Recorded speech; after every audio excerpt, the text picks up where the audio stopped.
Feeling the weight of the world on my shoulders. I wanna move closer, but I don't control it. I know I've been trying, the door isn't open. I know it sound funny, but really though, in the beginning we really close. Now we just cruising up on the coast. Don't wanna lose you, I really don't. My God, I'm working so hard. I let my guards down and I'm feeling so far. You won't cut me off and I'm ready to grow and I'm ready to know you more. Please, I honestly say I'm mature. It ain't my decision, it's yours. But I will persuade with my all, cause I'm ready to run to your arms. I just want you to know that I wanna go to a place where I find you, a place I call home, a place where I'm not alone. And maybe I'll grow just a little bit more, and I'll be adored. Then I'll be adored. Then I'll be adored. Then I'll be adored. Then I'll be adored.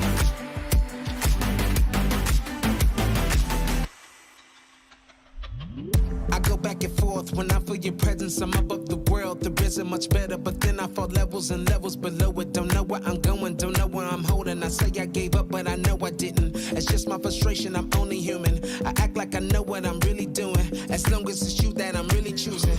I will never give up, no, I wanna do it your way. You're the king of the world, only wanna do what you say.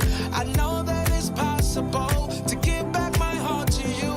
Do it that you choose. I just want you to know that I wanna go to a place where I find you, a place I call home, a place where I'm not alone. And maybe I'll grow just a little bit more, and I'll be adored. Then I'll be adored. Then I'll be adored. Then I'll be adored. Then I'll be adored. I know that you love me, I really do. Just wanna do right by you till it's through. Please don't ignore me, please just adore me. Wanna be closer to you. I just wanna make you happy. A shining light looking right at me.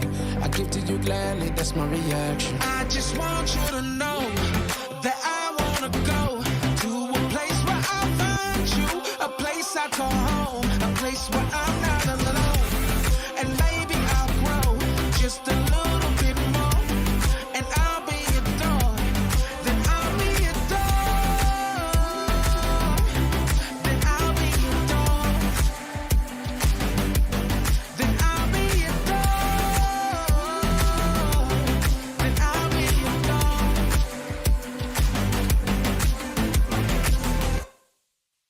Okay.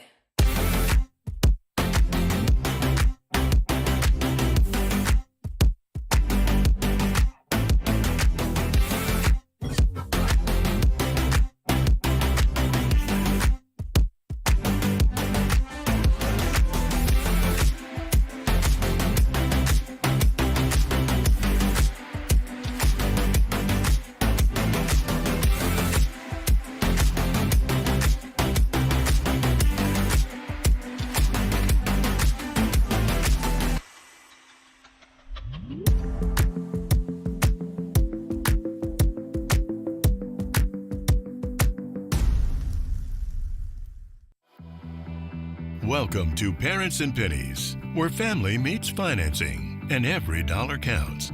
Brought to you by MITM Business Consultants. Join your hosts, Art Abrahamian, with over 12 years of experience in finance, banking, and business advising, and Roy Rosales, a father of two and coach to many, who has an extensive background in real estate.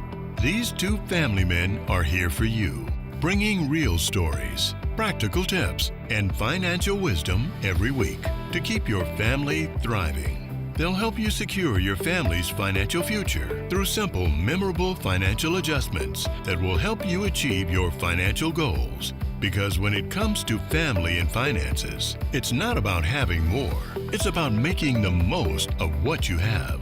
Here's Art and Roy.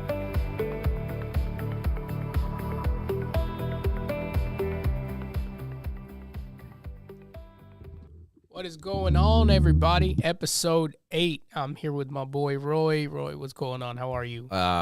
We are truly blessed, man. Thank you for asking. Coming from a great weekend, hanging out with important people in my life, and shouting out to these 4 most important things in my life, which all you should know. So yeah, it was pretty cool, man. Something that we did, and this weekend it was great weather, but also great times that we were able to get to enjoy with the loved ones. How about you? More importantly? Man, I'm still doing construction at the house, but one of the rooms are done. So There you go. it's getting there, man. It's getting there. I'll get my house back eventually. There you go. Eventually. But no, I'm excited for this topic. When we were talking this morning, we're like, this is going to be a good one. And this topic is essentially planning makes perfect, right? Yes. So why is planning and how is it the foundation of success? How lack of planning leads to financial stress, poor productivity, and missed opportunities. And then the power of a proactive mindset in business, personal life, and financial stability, right? Like those are really important things that if you don't have, talk about, right, the trifecta, the triangle of like mental health, financial health, emotional health, it's really important, right? So just getting right into it, the first thing we're going to talk about is the power of planning, right? People who set clear goals are 42% more likely to achieve them.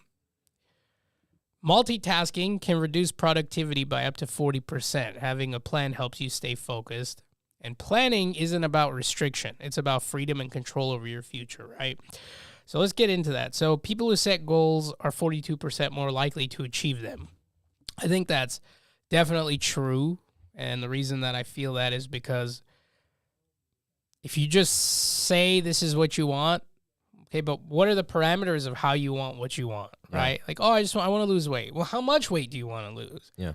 And are you trying to do anything after the weight loss? I want to be more successful in my job. Well, how successful do you want to be? What are you trying to accomplish? And when you don't have like parameters or at least an end goal with small subdivision goals in between, it's like, so we're just kind of throwing things at a wall, hoping that they can stick. It's like, that's how I see that. So I feel like having a plan, like, okay, this is my end goal. Well, how do I plan on getting there? What's some of the first steps I'm going to do? What's some of the first things I'm going to change? And you remember that when you were just getting, serious with fixing what was going on in your life. And it's like, tell us about how you planned it. Because you didn't just wake up going, I want to change things. And then they just changed. Well, finding the right people always is going to make the big difference, all right? I never did anything alone. That's the first and foremost. Is making sure who you asking for help and guidance, and is so important. And don't ever think that you got to do it alone. Just that itself, what made the big difference is someone telling me, hey, it's not forever. We can change that. But we just got to make small adjustments along the way. But this is the plan that within the next 6 to 8 months, this is what I need you to do, right? And that was, to me, when they simplified that and I saw it in my calendar, that was the big thing. Seeing it in my calendar every day, what I needed to do, made it so much easier for me to go accomplish it. Because it was a reminder, that's important. If it's in your calendar, it's important. If it's not in your calendar, it's not important. That is what made the biggest difference of me holding accountability and not going into that victim mentality. And also, going to that next one, the multitasking part, it reduced that. I don't like multitasking. When I multitask, I get distracted, and also, I don't accomplish it. I don't complete what is supposed to be completed, right? So that also eliminated any of the distractions because I was all in. I was 100% in, focused into what I needed to do. Yeah. So regardless if it's, fixing debt, fixing, getting marriage better, right? Or communication, anything with business, losing weight, like all that takes so much more attention. You cannot multitask on those things, or else you're literally putting yourself in a position to fail. Yeah. So that for me, having the goals and writing them down, it makes it more real that you can get it accomplished. Yeah. You know, and going back to your multitasking, you know, I mean, that's why, you know, it says right here, it can reduce productivity by up to 40%. But its reality is this, like, and I've said this in I remember if it was this podcast or the other podcast, but it's like your brain can only give 100% of attention to something. Yeah. And if you have 3 things going on, then you can only give each of those things 33.33% if you're trying to give them attention evenly.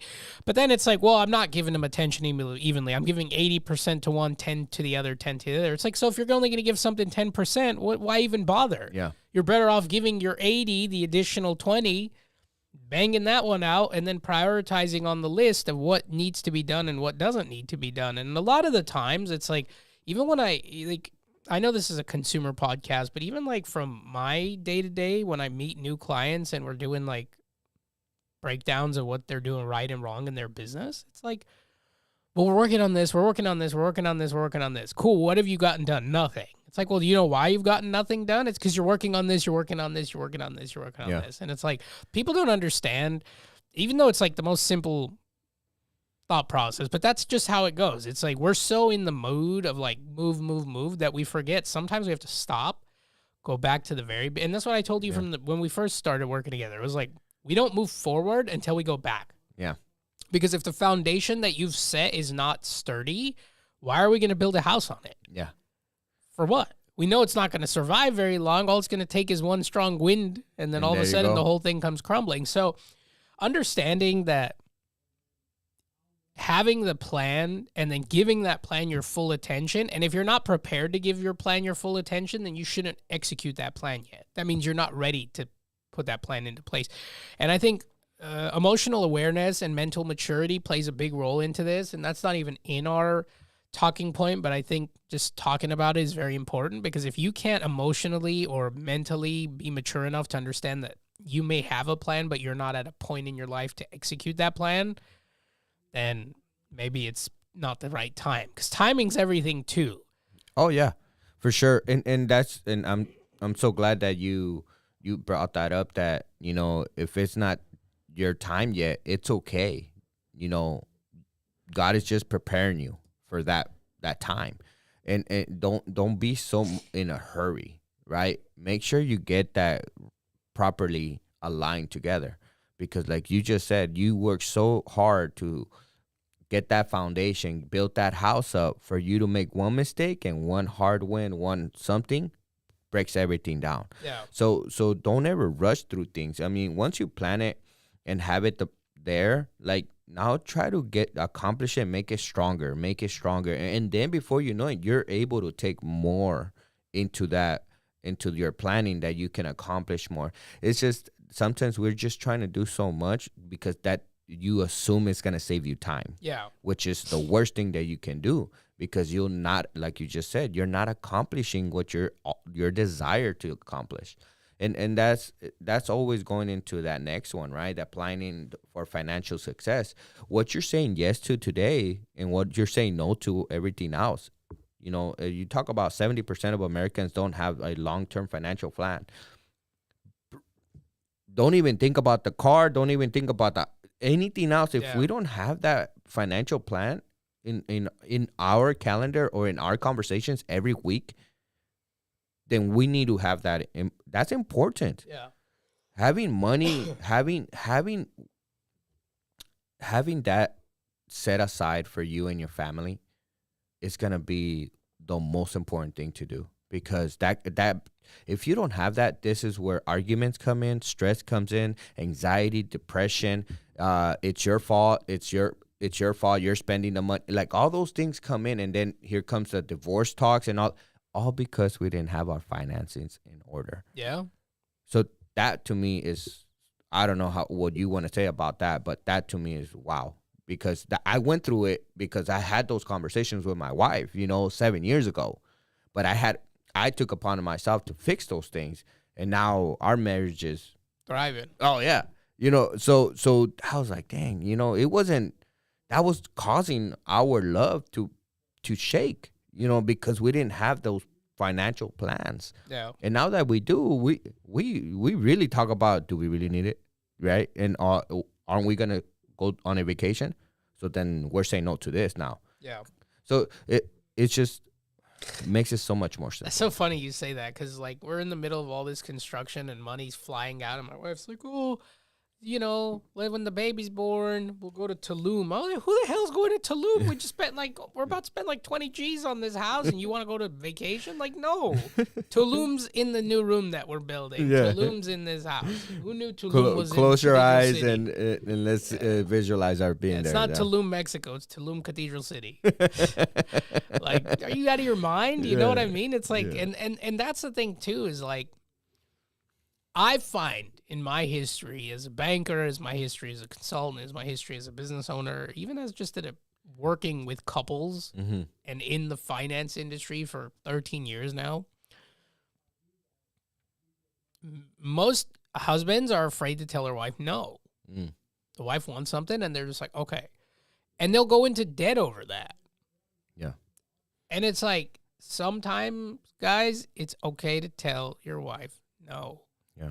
And especially if it's for the best of the family, right? Like, going on vacation isn't worth paying 29.99% APR on a credit card that you're never going to be able to pay down. Yeah. Just to make somebody happy for a week or to enjoy yourself. And don't get me wrong, like, life isn't all about working and paying bills.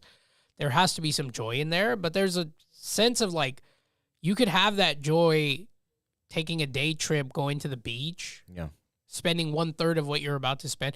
Like, it's prioritization, right? Like, if you can't responsibly look at your finances and say, we're not financially ready for this, and that's okay, there's nothing wrong with that, so then that's your plan. Yeah. We'd like to go on vacation. Cool. So what are we going to do about it? Because you just mentioned 70% of Americans don't even have a long-term financial plan, but did you know that 66% of those Americans feel their financial planning needs improvement, especially the younger adults? Because the younger adults, they're not being taught anything in school. Oh yeah. I mean, you're teaching these kids every week now with Alan at, what is it? Quantum Leap. Quantum Leap in Coachella? In Coachella, Desert Mirage, and North Shore. And when I tell you, even teachers have approached me and be like, I didn't know that. Like, So I'm saying, they're not teaching anything valuable. and that is crazy, man. You know, it's crazy because I went through that, right, in high school. But it's crazier now that I get to be a blessing to a lot of people and speak on that, how we're still way behind, right? So now I'm even more encouraged, more motivated to plan out seminars, to plan out those Quantum Leap classes, to just sit down and talk about this, right? Because I think people are afraid to talk about it because they don't know what they don't know. And also, who are we asking? That's another thing. And I want to be the blessing that I open that door of that conversation and be like, wait, I do want to own a house, or I do want to have a business, or I do want to have $100,000 in savings, right? Sure. I do want to get there, but how? Okay, let me show you, right? Let me show you who you need to speak to for us to get there. It's not going to be easy, but now we have a direction. We have a plan. Right? And that's where I think a lot of people are taken away from that social media. Oh, my God, I can get rich. Quick. Right now? Yeah. No. Bro, that's rare. But how can I stay rich? By having a rich life. How do I do that? By having your partner that is loyal and loving to you. Yeah. By doing what you love to do. And also, more importantly, spending more time with your kids. Like, you know, I tell them, like, that's my biggest investment right there, is seeing my kids grow up and seeing how their personalities are and everything. So it's just those little things is what we need to start shifting or that. But having financial planning is going to allow you to be where you need to be with your most important things in your life. Yeah. So, I saw I saw a quote this morning, and it really, was like, damn, it hit. And it said, the only people who are going to remember all the countless hours and sleepless nights you put into your job are your kids. Yeah, dude, that's crazy. That's the only people who are going to sit there and remember that you were working 12, 13-hour days. And you won't remember it, your wife won't remember it, your friends won't remember it, but your kids will remember it. Oh, because they're the ones who needed you most, and you're never home. Yeah. Because you're working so much. And it's like, I was like, damn. Yeah, man. But you see, like right now, we both have kids around the same age, right? This is the time where we got to give them more because as they grow older, guess what? We're going to have a little bit of separation because they're going to start doing their own thing. Right. You know, they're going to start liking other stuff and, hey, I want to go out with this friend or I want to go hang out here. You know, they're just going to start doing more activities on their own. So my thing is, what I've learned is this is the time for you to enjoy them, take the time. Yeah. Another paycheck is not going to get you more time with them. Sure. Right? I'd rather be with them now, and then later on I can add more, you know, once they start doing more activities. But other than that, I want to be available for my kids. I want to be able to go home in the afternoon and still spend a couple of times with them and see them, and they run up to me and say, I miss you. You know, because one time and this just happened recently, that I was working so late, and my wife told me, she's like, hey, your kids were trying to wait for you, and they were just missing you.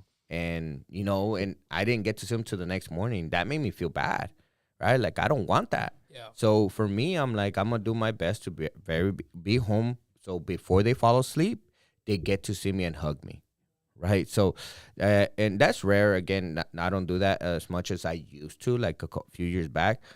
But I had to do that to catch up to the bad decisions that I made before with money. So other than that, you know what I mean? Planning in business and entrepreneurship, were you aware Art, that 48% of business fail to meet their goals due to poor planning? Yeah, I get to see that. Yeah. Tell us more about that. I get to see that, you know, those 48% of businesses that fail to meet their goals. It's honestly, I feel like that number is too high or not high enough. I apologize. They say 48. Honestly, in my experience, it's usually been like 60 plus. But if they've got 48 as their number, it's just true, man. It's like without a clear strategic plan, you know, how do you outperform your competitors? Yeah. How do you grow? You don't. When you don't even have a plan, it's like, okay, well, we want to do this. Cool. How are we going to get there? Yeah. And if it's like, well, I don't know, I was just kind of hoping that I'd throw something at the wall and it sticks. And it's like, it's just going back to what we were saying. None of this stuff works. Nothing in life just goes unless you have a plan. And, you know, when you think about, it's not you failing because of a bad idea, but it's like, how well did you plan? How well did you allocate your resources? How well did you allocate that money, the time, all of those things? Because if you're like, I'm not available at nights, right? Like, I just can't give up nights. And you're like, well, I opened a business that predominantly caters to the night crowd. Yeah. You just set yourself up for failure before you even got started. Like, you just said you don't have time during nights, yet you started this project, and it's like, okay, but you didn't allocate time, you didn't allocate money, and money may not be the issue, because I've seen people who are backed by investors and all. Actually, it's funny. I just remembered one. So one guy during COVID, when everybody was at home doing nothing, he was on Amazon. So he was selling product on Amazon. At this time, and maybe some of the people listening remember, like, there was a craze on TikTok and Instagram where people were buying his microphones. They were like karaoke microphones, like a high-end quality one. Well, brother, eventually people went back to work. And what did this guy do? He decided that he was going to get $1 million investment, and he was going to spend the entire $1 million on that one product. Literally, all his eggs in one basket. Not understanding, like, yeah, dude, it's popular right now, but just like everything else that you see on social media, they're trends. They come in, they go out. They come in, they go out. They come in. You remember when people were making stupid sourdough bread? Yeah. I couldn't even get flour at the store because it was like everybody and their mother wanted to bake sourdough bread. Like, that was the new thing, right? It's like, oh, you want to borrow my culture so you can make some sours, a 12-day. Bro, just go. I'll go get Wonder Bread. Like, I'm chilling. I'm not spending $12 on a loaf of bread. Anyways, this guy decides, okay, these microphones are it. I'm putting $1 million into it. Bro, he's like, he ended. I don't even know where he's at now. He came to us and he's like, "Hey, we need help. Can you help us sell this thing?" I'm like, "Sell this thing for what?" Yeah. Nobody wants your $800,000 in microphones that nobody's buying, dude. It's like, why would you go all in? It's like you had the capital. Yeah. You could have just waited for the next trend and then jumped in and used some of that money to buy enough of the capital that you needed. We say this, I've said this to you, you can always scale up. It's very hard to scale down. Yeah. You can always get bigger. Can never really get smaller once you get bigger. Because the problem is you've either put time, resources, and money into things, and it's not as simple as, oh, this just didn't work, so I'm going to go ahead and, I'm going to go ahead and pull the plug on it, because you can't. The plug's so deep. And I think that gentleman ended up losing not only his business, but his house too, because he put up his house as a collateral note for that $1 million investment. And yeah, man, that was a crazy one. He ended up telling people that we were taking care of him and we were doing everything on his behalf. And we have like these debt collectors calling us and like trying to get money from us from him. And we're like, dude, he's not even a client. Yeah. Like, if you guys call us again, like, we're going to have some problems. And eventually after a very violent conversation ensued between me and them, because they called me threatening me like I had something to do with it. I was like, look, dude, pull up. Yeah. Pull up. You want to talk? Let's go. It's as simple as that. But yeah, man, it's one of those things where it's like you have to plan, and not planning and over planning too. Just don't over plan either. It doesn't have to be that complicated. Get your goals, set your milestones, and go from there. Under planning, over planning is not good habits, right? And it's like, if you're planning for personal growth and productivity, 82% of people don't use a formal time management system. You said it yourself. Your calendar helps you a lot. And it's like, if your calendar isn't being utilized, well, how do you know what you need to work on, right? So it's like the average worker is productive for less than 3 hours in an 8-hour workday. Damn. That's crazy. And once I started using my calendar, then my wife and I were on the same page. She wasn't asking anymore what I was doing. She knew what I was doing. Yeah, go look at the calendar. Yeah. You want to know what I'm doing? Look at the calendar. Look at the calendar. And I told her and I gave her permission. You can always add anything you want in my calendar. You want us to go on a date? You put it in there. You want me to go pick up the kids? You put it in there. You need something? You put it in there. And that is a non-negotiable. So that having our calendars linked has helped us so much with time management. That way we're not, running around not knowing where we're supposed to be. So that has been one of the biggest helpful tips that I got is make sure you and your partner link up your calendars. That way both of you will always know where we are. And that way, hey, instead of adding a date and time, and I have this podcast going on, I'm not going to be available there. So make it either before or after. Yeah. Right? So that being said, it eliminated a lot of our disagreements, right? Disagreements. And also now we understand where we need to be. So that's a big, powerful thing. As soon as you link up your calendars, you are now like, when is grocery day? Wednesday at 5 p.m. Be available. All right, cool. I like that, bro. I think I might start doing that too. Because we're just like very like, oh, the fridge is empty. We got to go. Oh, well, maybe we'll go this Saturday. Maybe we'll go this Sunday. But it's like, I like what I might even have to share a calendar with my wife. You should. Why? Because now she's not texting you. What are you doing? Do you have any appointments today? Right? Like, even though that is a simple question, but for me, right, I'm like, look at the calendar. Like, I have 3 appointments today. I got to be so mentally focused into this. I cannot multitask, right? Any one bad shift, right, will get me going wrong. So just look at she doesn't even ask anymore. She knows what I'm doing. Yeah. All she needs is, how are you? I'm good, babe. Thank you so much. I should be home today by 7 p.m. So keep the kids awake. Great. And that's it. That's all is me telling her how it went.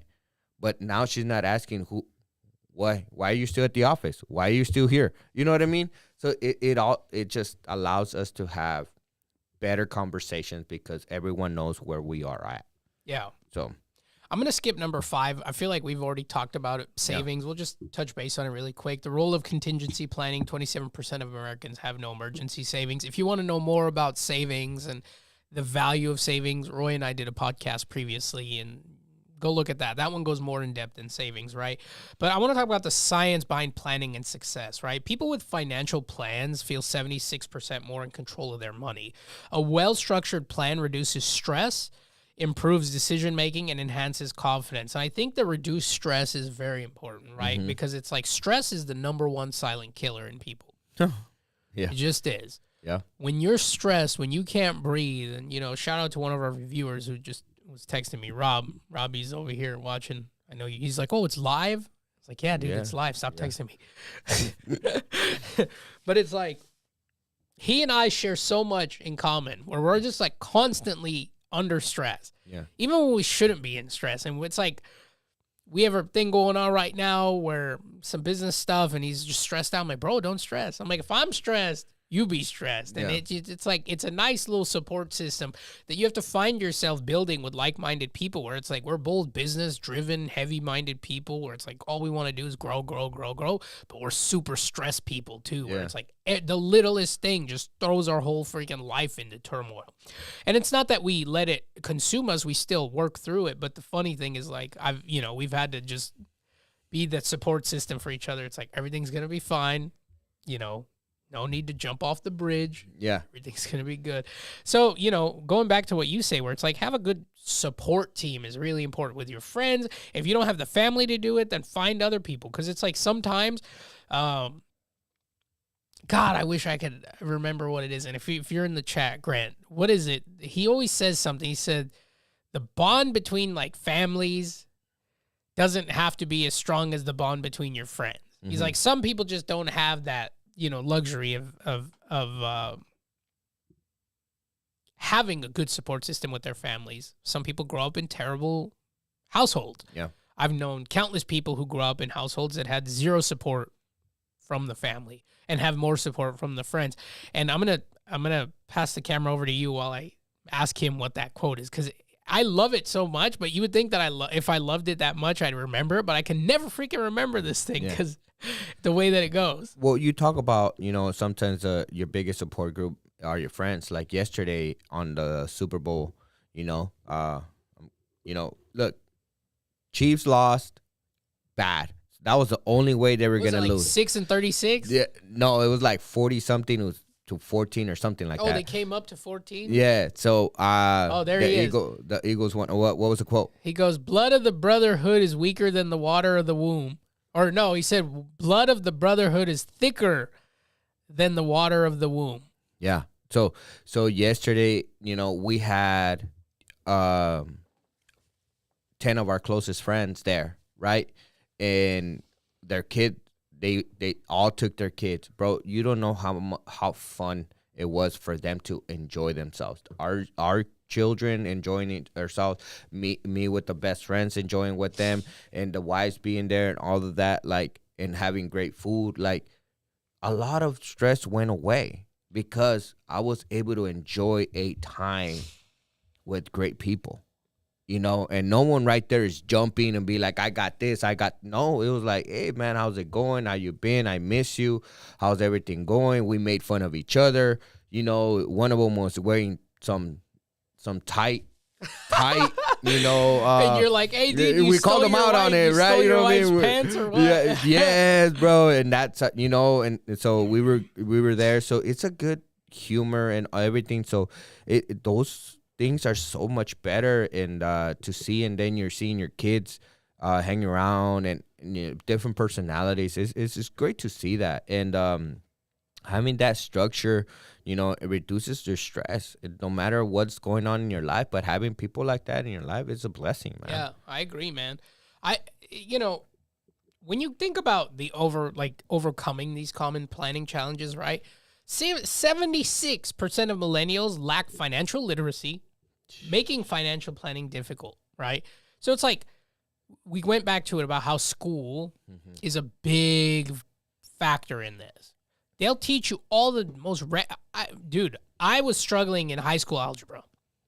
Okay, I can do geometry, trigonometry. That was easy. Whenever it came to X's, Y's, I just couldn't get my head around it. And somebody had told me that, like, that's just common. If you're good at one, you're usually bad at the other. And then you're rare and you're really good at all of it. I'm not a mathematician.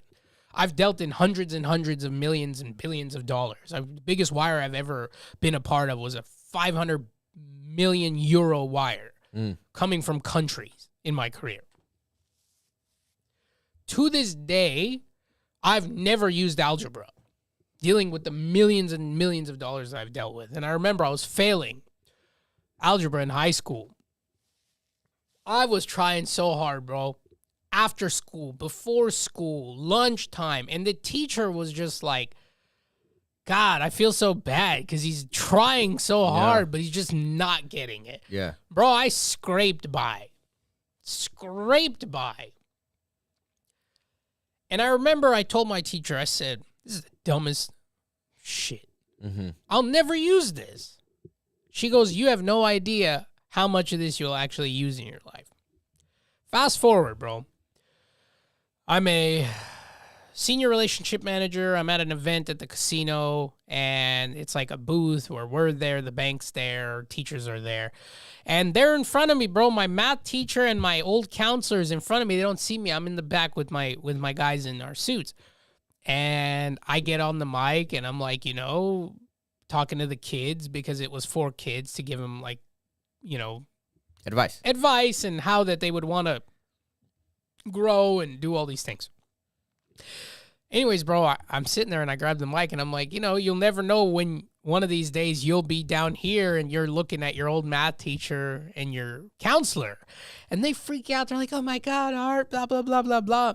And the funniest thing, dude, I pull my teacher aside and she's like, oh my God, what are you doing? I'm like, I manage, 555 business clients. They're worth about $600 million collectively. I manage all these assets, blah, blah, blah, blah, blah. And I was like, oh, and by the way, you remember, like, your class and when you said that I would use this stuff? She's like, yeah, thinking I was going to say you were right. I use it every day. I was like, I've never used it once in my life, bro. Yeah. The smile on her face went from like, smile like, you bastard. Yeah. And it's just true. Sometimes, bro, it's just true. Understanding that, listen, I'm not saying that it's not valuable to know these things. Mm-hmm. Even though you're never going to use it, that doesn't mean you use that as your excuse not to try. I tried. I failed. That's okay. I accept that. But then when I went into the other classes, it was like, oh, cool, dude, I'm doing pretty good for myself. The other stuff, I had it down. But I'm never going to use this in my life as an excuse to not at least try. I tried. I wasn't good at it, but that didn't make me stop trying. Yeah. And understanding that that's how life works sometimes. You do have to try. You do have to fail. But you know what? It's about the lessons you learn along the way of failing. Well, your effort, your energy was there to try, right? To try to learn it. Some people just don't want to even try no more or don't want to even give any effort to learning new things, right? But that also goes back to that particular thing is that what are we being taught in high school preparing us for real life? Because we definitely know the 1% of those high schoolers are going to go somewhere. Yeah. The other ones are not. They're going to be doing something. Yeah. Right? So how can we prepare those people? Now, you talk about algebra. Man, I can go on in other subjects when we're like, I've not brought that to my life right now. Yeah. So I not wasted. We went 4 years learning that and literally have not brought up a subject like that.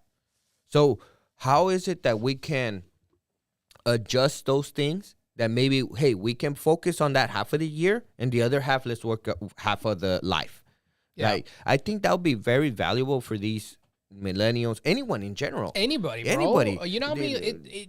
When I went to high school at Palm Springs High, I was part of one of the few groups, the early stages of the group that was a part of a business academy. We used to wear suits to work, or we used to wear, I call it work. We used to wear suits to school. We would all our classes were finance classes. We would learn how to pay bills. We would learn about taxes. We would learn about economy. We would learn about, it was like all of our classes, and we were stuck with each other as a group. Our classes were shared, and those were some of the courses that we had to take. Like we had to take language and art and this and that. But it's like, then I'm sitting there going, okay, I learned valuable skill sets and I learned valuable tips and tricks. Could it have been better? Absolutely. And I've been approached by the local high schools to teach those courses. And I'm more than happy to take on the job. I've told them, I said, I will gladly take the job, but I don't want freshmen and sophomores. It's just what it is. What do we have? Thank God they taught me the Pythagorean theorem instead of how to do my taxes, balance my checkbook, or how to buy real estate. Exactly, dude. Who's that?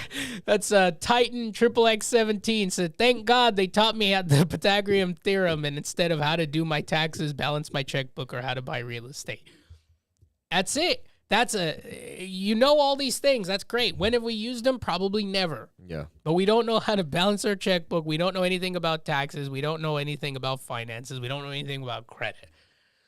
You throw these kids into the real world who are just like, social media is pushing a narrative of like, you want this, you want to wear this, you want to buy that, you want to drive this.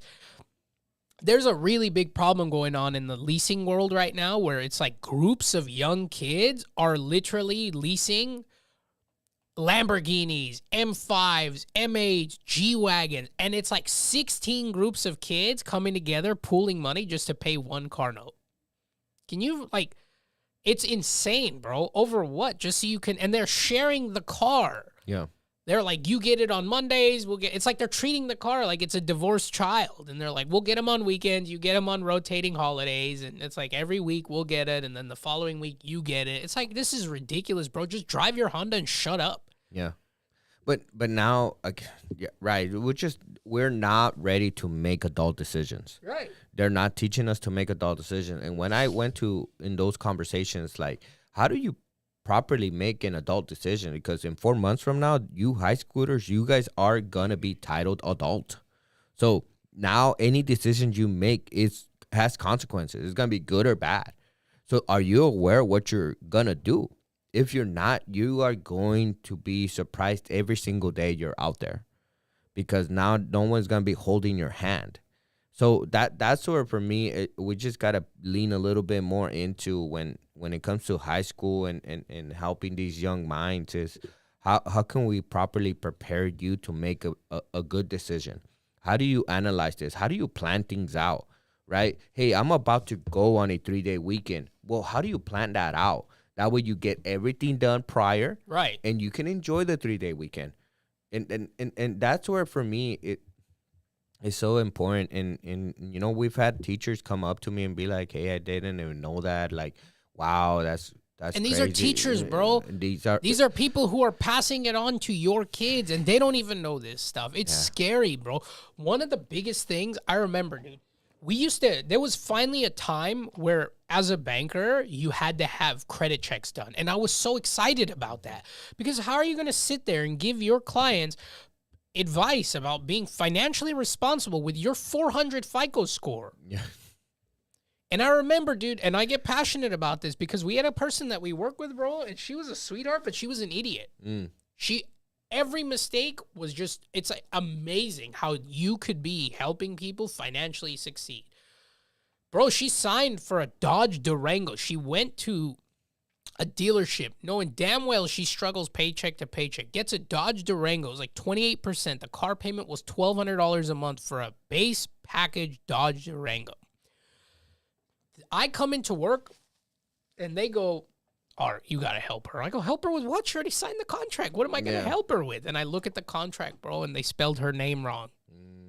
And I was like, or say her name's Jasmine. It's not. Jasmine, how are you planning on paying for this? Well, if I do really, it's going to make me do well at work because now I need to hit my comp goals to afford it. I go, you bought a car so that you could hit your comp goals. And what if you don't hit your comp goals? Then what? You already have like a 500 FICO score. That's how they got you on this 36% interest rate. Yeah. Bro, the salesman was like, oh, Jasmine, I'm bringing you the new contract, foaming at the mouth, bro. And I look at it and I was like, listen, don't sign this. Let him take the car back. Go get your car back. This dude's like, oh, no, well, she could refinance. Said, you're supposed to be her friend and you're putting her in this? I said, I don't know how you sleep at night. You are the worst type of person, bro. This guy was pissed. Yeah. And she looks at him and she's like, I'm not signing. I don't want the car anymore. And I was like, you're welcome. And she goes, oh, nah, I won't say the rest of it. I'll tell you off camera, but it's just me being young and Yeah. stupid. But just the point being, like, how can you sit there as a banker Yeah. providing financial literacy to others, continue to make the dumbest mistakes, continue to put yourself in predicaments, continue to have bad credit? I'm sorry, you're a nice person. You don't belong here. Yeah. And now she doesn't do that. She's in the esthetician world. She does beauty. And that's her thing. She loved that stuff from day one. Just because a job pays you and it might pay you better than another job, you have to know where your value is. And sometimes, bro, knowing you're in the wrong place is important.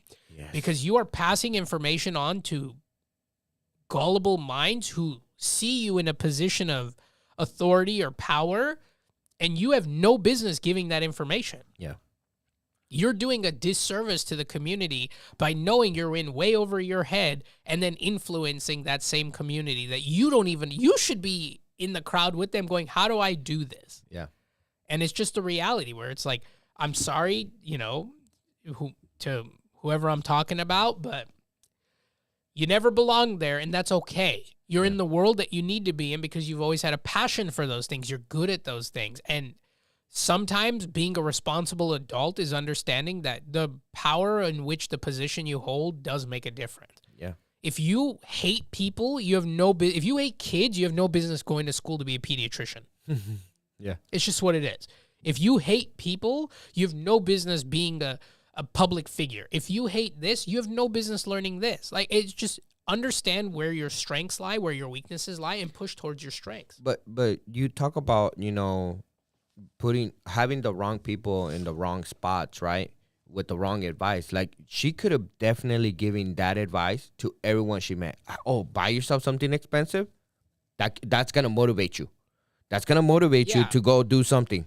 I'm like, no, that's not the best way. How about motivate yourself to go do something and then ask yourself, I have $50,000 to spend. Do I really want to put $50,000 on that Durango? Bro, that Durango was a $26,000 MSRP, and at the end of it was like a $60,000 car. I'm like, you are crazy. No, but that's the thing, right? It's just we're not allowing us to recover and put ourselves in those positions where, like, hey, I'm finally safe. I'm finally in the right spot to make better decisions. You're right away. You get a little cushion. You're like, oh, I'm ready to buy something new. No, give yourself a lot more cushion. Yeah, I agree. So use your time. Use simple tools, right? We're going back to the final thoughts and how to start planning today is use simple tools like calendars, budgeting apps, or goal setting frameworks. Like, don't be surprised, and don't belittle yourself. Don't put yourself back by saying, I got to start small right now. Even though regardless if you're 30, 35, 20, 21, doesn't matter. Like, start something small because 12 months from now, you're now in a better position because you are more control what you're spending and what's staying in your bank account. Right. That to me is something that I would just always say, don't be ashamed of where you are. And just because you want to start now, hey, kudos, I support you. I will say I'm proud of you for doing that. Right. And the three biggest factors that can be a roadblock for you: procrastination, perfectionism, and inconsistency. Yeah. Done is better than perfect because there's no such thing as perfection. You're never going to achieve perfection. So if you continue to push something back because it's not perfect, well, guess what? It's never coming out. So done is better than perfect. Yeah. You start planning today, you adjust as you go, and you stay consistent. That's all that it has to be. When you think about, like, wrapping this whole podcast up, planning isn't about predicting the future. Mm-mm. You don't know what's going to happen in the future. You don't know any of that stuff. But what we do know is something might happen. We need to prepare for it. When you plan with intention, you create opportunities, success, and financial security. And then start small, like you said. It doesn't have to be this big old ordeal. Just start small, and stay consistent. And when you do that, your life just slowly starts transforming. And it transforms for the better. But I think that's going to do it for today. I got nothing else to add. How about you? That's it. Just, start planning for something. You know what? We go grocery shop every week, right? Just do that for itself. Put that on the calendar. Stay consistent with going on Wednesdays or Thursdays to grocery shopping once a week. You don't know how much savings you're going to have because you only go shopping once a week. Yeah. Versus, I'll get this on Monday, then I'll go on Wednesday, and guess what? Every time you go, there's always something new temptation. that you're gonna get. So have that small little thing. Also, if you spend $500 in groceries, right? Put yourself in a position, be like, okay, this week I'm saving $10. Next week I'm saving an additional $10. That once you start breaking it down like that, just that one little thing, you may save $100 a month now. Now you're like, wow, that $100 can go towards something else, to your savings, to your emergency fund. Just by doing just that small little thing. So I encourage everyone to start today. Do not wait for the perfect time, the perfect job, opportunity for you to do it. Just start today. And if you ever have any questions or concerns, you are more than welcome to reach out to Art or myself, just to always have a supporting cast around you. And, just pray for you that everything's going to get better. Yeah. And actually, to add to that, I'm going to say one thing where it's like, I have friends, I have clients who are like, well, I'll plan about this when the time comes. No. Mm-hmm. If there are plans to grow, if there are plans to dive deeper into the world that we're in, start now. Mm-hmm. Don't wait for something to happen. So don't be reactive, be proactive. That's just a big takeaway, right? And Arian, I want you to clip this because this is really important. Don't be proactive, strike that. Don't clip this. Clip this next one. Yeah. Be proactive, not reactive, right? Because at the end of the day, if you're going to be reactive to, when this time comes, I'll start learning this. Well, guess what, dude? You've lost time. Because what if it's 3 months? What if that time is 3 months before the thing that you thought was going to happen was going to happen? Great.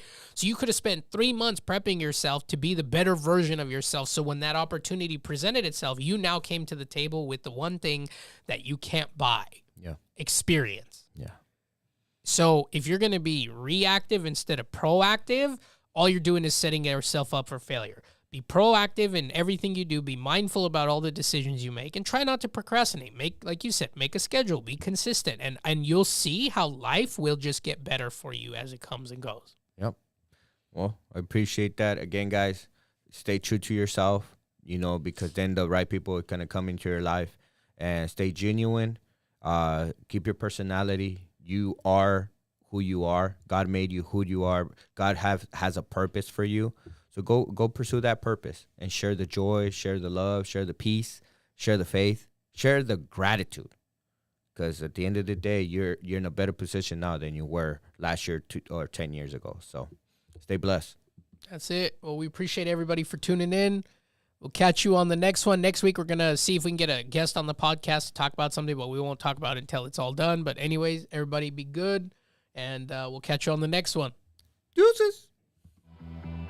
Thank you for joining us on this episode of Parents and Pennies. We hope you found our tips and insights helpful. Remember, it's not about how much you have, it's about making the most of what you've got. If you enjoyed today's episode, don't forget to subscribe, leave a review, and share it with other parents who could use a little financial guidance. Join us next week for more real stories, advice, and the financial wisdom you need to keep your family thriving. Until then, keep making those pennies count.